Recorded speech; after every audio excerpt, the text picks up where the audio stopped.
have anything solid, I will put that question to those guys and see what we can do and come up with something from them and get a number from Linda. I mean, like Franklin said, it's Linda's choice. So unless you guys have something more, I don't see where just picking a number out of the hat is doing Linda what she needs. She needs an answer from us. Yes, and she's expecting an answer from us. Yeah. So is that agreeable, That's fine. Franklin? Getting a hold of Michelle and Mike, you said? The whole thing? Yeah, I mean, getting a hold of them. All right. On the waves.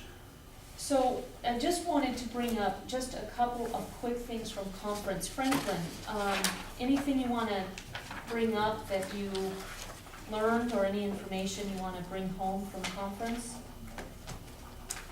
Oh, there was several things, but, no, not right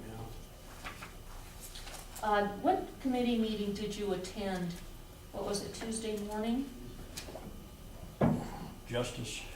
That was, I believe that was in the afternoon. No, it was in the morning. What did you attend in the afternoon? Oh, Justice was at 1:30 in the afternoon. when Jerry Williams spoke, that was a justice meeting. Yeah, what did you attend in the morning? That's Or the there's- one. No, Justice was in the afternoon, Franklin, I'm the vice chair of When that committee. When Jerry Williams talked, Mm-hmm, that was in the afternoon. well, I was at that, because I was there when Jerry Williams. Okay, did you attend any other committee meetings? Yeah. but- Which one? Okay. I'm just looking for an update to share with the commission, because that's what we do when we go I to was trying think conference. what, Joe Skinner and, that was land use, because, Valley County talked, I was at that one. And, the ones that, no, I don't have that schedule here. The, what do you call it, the general one when everybody's there, That was Monday. and did they wanna do, let's see, what is it? I don't know, that looking like, I don't know. Generally, what we do is, there's 8 different committees and just 3 of us, so each of us takes a different committee. We'll go to one in the morning, one in the afternoon. As we have one of us commissioners serving as the vice chairman of Justice and Public Safety, there was Energy, Public Lands, and I was at agriculture Ag. too. I was Well- I don't know if that was the morning after I went to agriculture. That was what. do you have anything to report to the commission? What did you guys talk about? What issues do you want to bring home? No, I don't need to talk about it right now.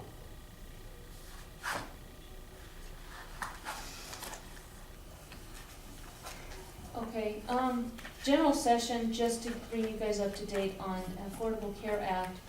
Because of the number of employees we have, we're not obligated to follow any provisions of it until January of next year, 2016. So we have a whole year to get that under our belt and watch some of the things that happen with the bigger counties. Funeral Directors Association is looking at raising birth and death certificates from $3 to $18. Whoa. I thought that'd get you guys. Mm. Yeah, Why? to pay for indigent burial.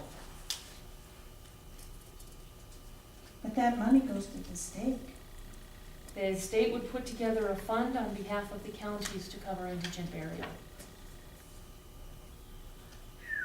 Let me say, the room did not jump up for joy with that one. I think they're going back to the drawing board, but they do already have a bill drafted, so it may still go to the legislature.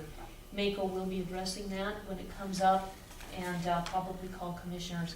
The problem is many people need 10 to 20 death certificates when a loved one passes, and that can get extremely expensive, 18 piece. I've updated you guys on PILT.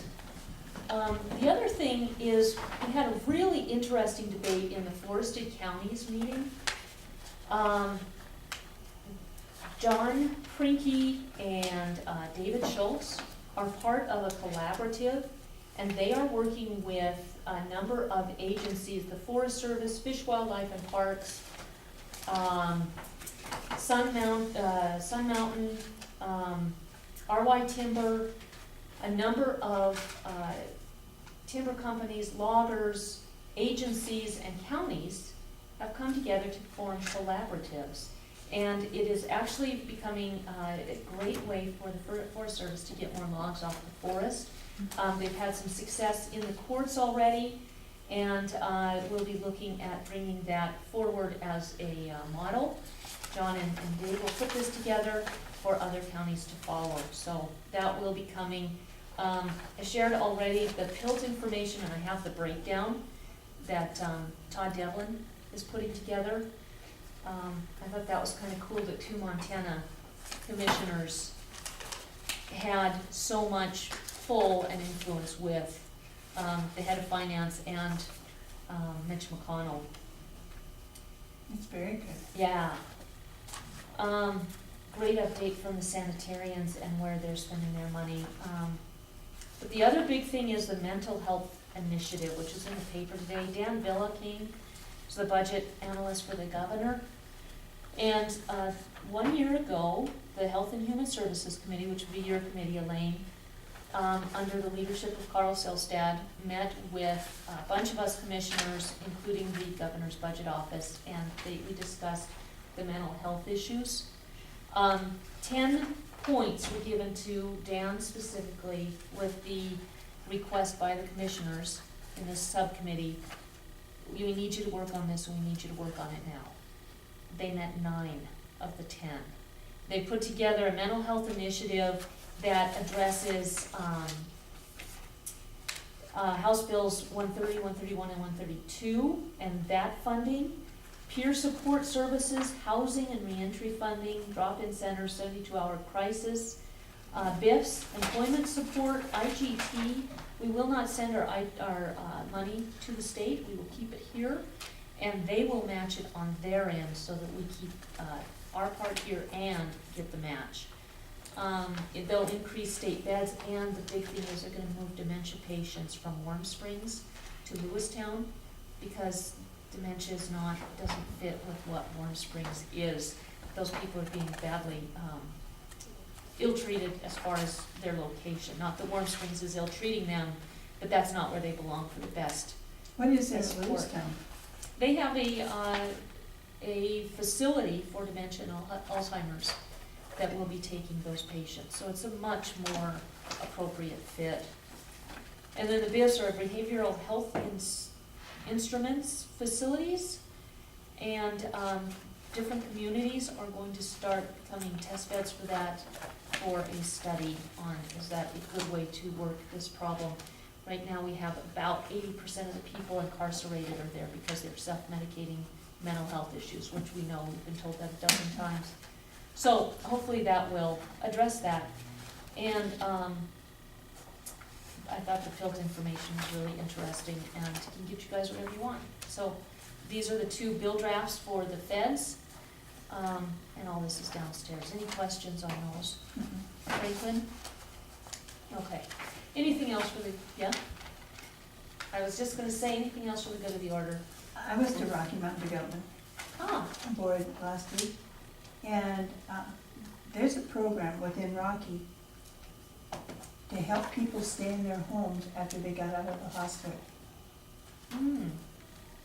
And they're working with St. Pete's for doing it.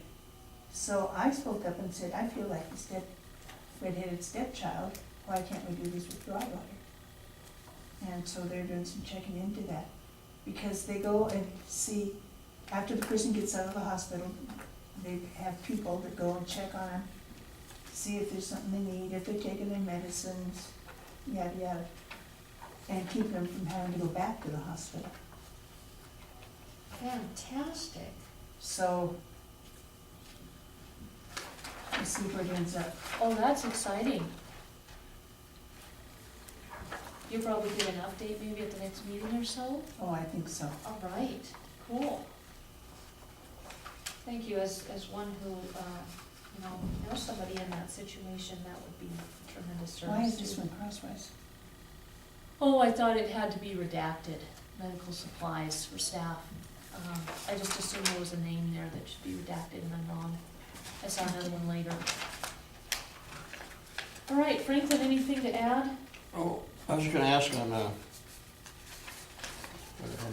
agenda for Wednesday, what all taking place? We're going on a tour of Cabin Gulch, and that'll be with, some of the agencies. Forest Service put it together. Corey talked to us about it when he was here. So beyond that, I don't know, but, it'll be a tour of the activities up there. How are they coming? Well, Yeah, at this point, they haven't been stopped yet, so hopefully that will hold.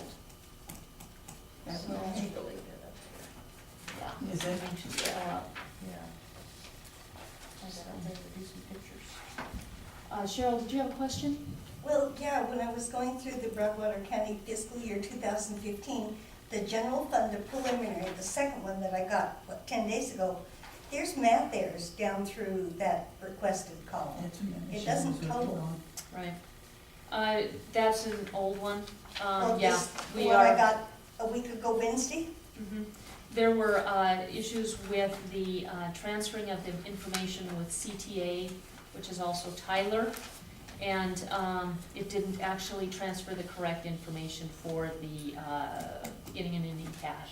So yeah, you do have the Well, wrong no, one. there's And math that's errors why- in the, there's math That's errors why in the. there's a disclaimer at the bottom that says these are working documents. The idea is that when we're done, or when we have a final budget to review, you can get a copy of that. But getting the working documents probably is doing So do nothing you but have a adding to final the. one now? No, we worked on it. We'll have it on Monday for review, but you can certainly come and take a look at this one, because barring any changes, this will be the final budget.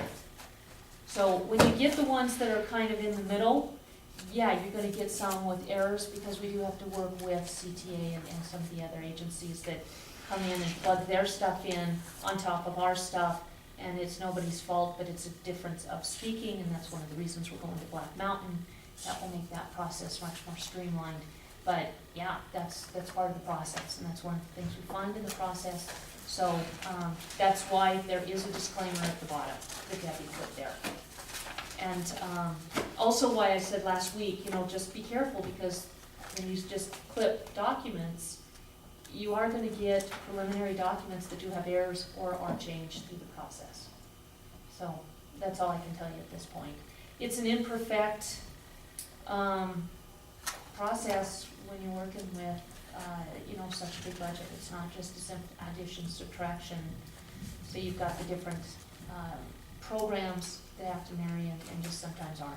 So it's just complicated. Math errors just seem a little elemental. It's not just math there, Cheryl. It's a little bit more complicated than that. It's programming errors. So to help simplify it a little bit. God bless computers. I know, we gotta have them, but yeah, it hopefully will not be the case under Black Mountain. But yeah, you can't just simplify it to math errors. So if I alluded to that, I apologize, but it is what it is. So, Excuse me, just, yes, Tim? just to follow up on that question, if we are going straight in to a final budget hearing,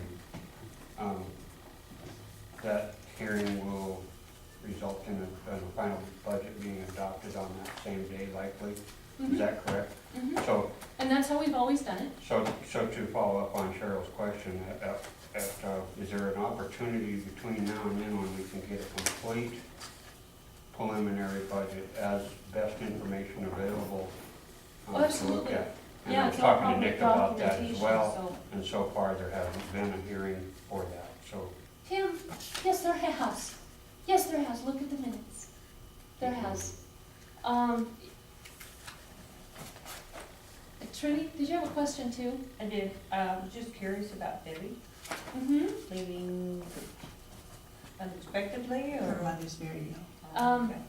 Yeah, but I'm not sure that needs to be a matter of public disclosure. That's No, I'm not private. gonna write anything, I was just curious. So, all right, we are adjourned. Wednesday. Forest Service at 10. Oh, not at 8? It should say 10 there. What? It said 8 AM, right? Mine says 8. Yeah. Oh, the one emailed said 8. Corey called and changed it to 10. Well, I don't think he changed it, I changed it to 10 for the one that was posted.